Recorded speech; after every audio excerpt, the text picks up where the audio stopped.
Thank you বাবা।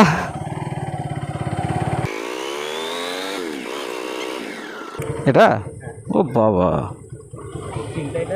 হ্যাঁ না,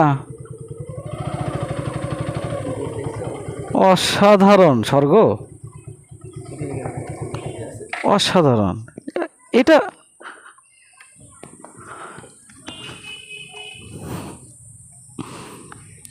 এপাশে পুকুর। আমাদের বগুড়ার মাঝে এত সুন্দর একটা জমিদার পুরের অনেক দিন পুরাতন একটা জমিদার বাড়ি আছে, আমরা তো কখনো এটা খেয়াল করিনি বা কখনো কোনোদিন আসিও না, দেখেও নাই। বগুড়ায় অনেক পুরাতন নিদর্শনগুলো আছে, যে পুরাতন নিদর্শনগুলো আমরা আজও অবধি পর্যন্ত এই নিদর্শনের সঙ্গে আমরা পরিচিত নই। তার মধ্যে এই যে একটা জমিদার বাড়ি, এটা অনেক পুরাতন একটা জমিদার বাড়ি। এটার উপরে দেখুন কত সুন্দর দুইটা সিংহ একটা মুরাল ধরে রাখছে, আর অনেক পুরাতন আম গাছ। অসাধারণ রে বাপ রে বাপ, এত পুরাতন পুরাতন আম গাছ।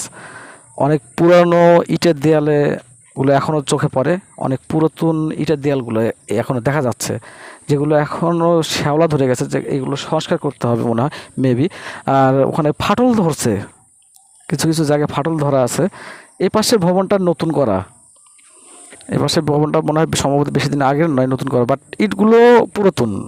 ভিতরে খামার আছে, ভিতরে যাই হোক আমরা অনুমতি নিয়ে আসি নাই, অনুমতি নিয়ে আসলে ভিতরে ঢুকতে পারতাম হয়তো বা। আমার এই ভিডিওটিতে যদি 1K ভিউ এবং 50টি লাইক হয়, তাইলে আপনাদের জন্য এই বাড়ির ভিতরে গিয়ে যদি অনুমতি সাপেক্ষে, যদি আমাদেরকে অনুমতি দেয়, তাইলে অনুমতি সাপেক্ষে এই বাড়ির ঐতিহ্য সম্পর্কে আপনাদের সঙ্গে শেয়ার করব। ভিতরে ঢুকে আপনাদেরকে দেখাতে পারতাম, বাইরে থেকে যতটুকু দেখা যায় যে এই যে পুরাতন একটা ভবন, পুরাতন একটা জমিদার বাড়ি। এটা যে জমিদারের আমলে এই বাড়িটা হয়তো বা করা, সেটি এখন পর্যন্ত এইভাবে পরিত্যক্ত অবস্থায় আছে, তার পাশে লোকজন থাকে মেয়ে। আর এ পাশে একটা সবচেয়ে বড় সুন্দর যে বিষয়, এ পাশে একটা পার বাঁধানো পুকুর আছে। আরে বাপরে, বিশাল বড় পুকুর। আর পুকুর পাড়ে বেশ অনেকগুলো গাছ, পুরাতন পুরাতন আম গাছ। এখানে এই পুরাতন আম গাছগুলো দেখলে বোঝা যাচ্ছে যে আসলে এটি কত পুরনো। আর এটা এই যে কৃষ্ণচূড়া গাছ, এখনও কৃষ্ণচূড়া ফুল ফুটে আছে। কৃষ্ণচূড়া যদিও এখন সিজনটা চলে গেছে, প্রায় চলে যাওয়ার কাছাকাছি, বাট এখন পর্যন্ত কৃষ্ণচূড়া ফুটে আছে। কত সুন্দর, কত সুন্দর লাগছে। কৃষ্ণচূড়া গাছ সত্যি অসাধারণ একটা গাছ। ওখানে আমরা একটু আগায় যাব, গিয়ে দেখবো যে আসলে পুকুর পাড়টা যত সুন্দর করে বাঁধানো, পার বাঁধানো দেখতেছি। এখানে ঘাটের মতো, এখানে বসার মতো একটা জায়গা, সুন্দর একটি বসার মতো জায়গা। এখানে লেখা আছে আবাসিক এলাকা, বাট আবাসিক এলাকা হইলেও এখন আবাসিক এলাকা হয়তো বা জমিদারদের কেউ না কেউ কোনো উত্তরসূরি এখানে নতুন করে এই দোতলা ভবনটি করে এখানে থাকে।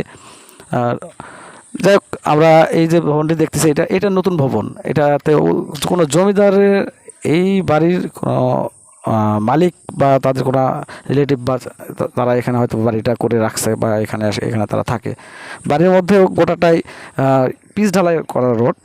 আর এটা অনেক পুরাতন একটা পার বাঁধানো পুকুর, যেখানে হয়তো বা এই বাড়ির জমিদার যারা, ওই পূর্বপুরুষ যারা ছিলেন, তারা এখানে বসে থাকতেন বা মাছ ধরতেন। এখানে এই যে পাড়টা ভেঙে গেছে,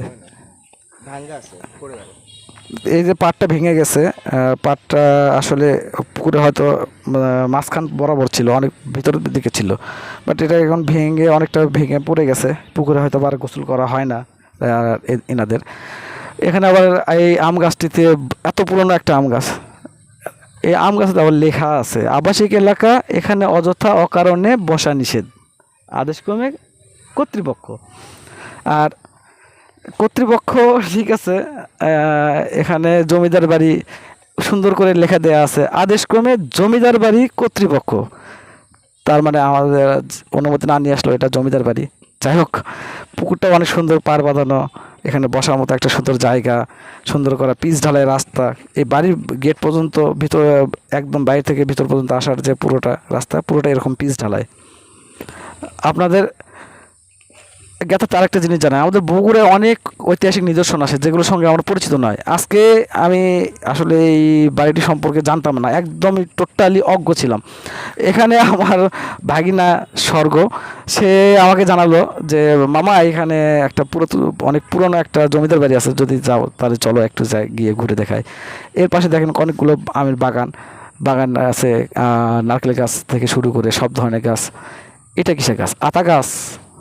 আমাদের বাসায় তো ছিল আতা গাছ পিছনের বাগানে। মনে হয়। যাই হোক, নারকেল গাছগুলো পুকুরের মধ্যে চলে গেছে। অনেক বড় এরিয়া, অনেক বড় একটা ফাঁকা জায়গা। ফাঁকা জায়গার মধ্যে ছোট বাচ্চারা কত সুন্দর খেলা করতেছে এখানে। আমরা ছোটবেলায় এত সুন্দর করে খেলা করতাম, এই যে টায়ার নিয়ে বা রিং নিয়ে আমরা খেলতাম আমার ছোটবেলায়, অভিজ্ঞতা আছে। আর বাইরে থেকে যতটুকু জমিদার বাড়ির ভিতরে যেটা দেখা যাচ্ছে, আসলে বাড়ির মাঝখানে একটু উঁচু জায়গা, ওখানে সম্ভবত কোনো স্টেজের মতো।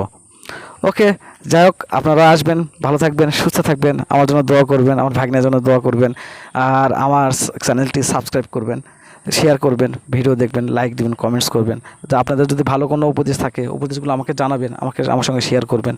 ধন্যবাদ, আল্লাহ হাফেজ, সবাই ভালো থাকবেন, বাই।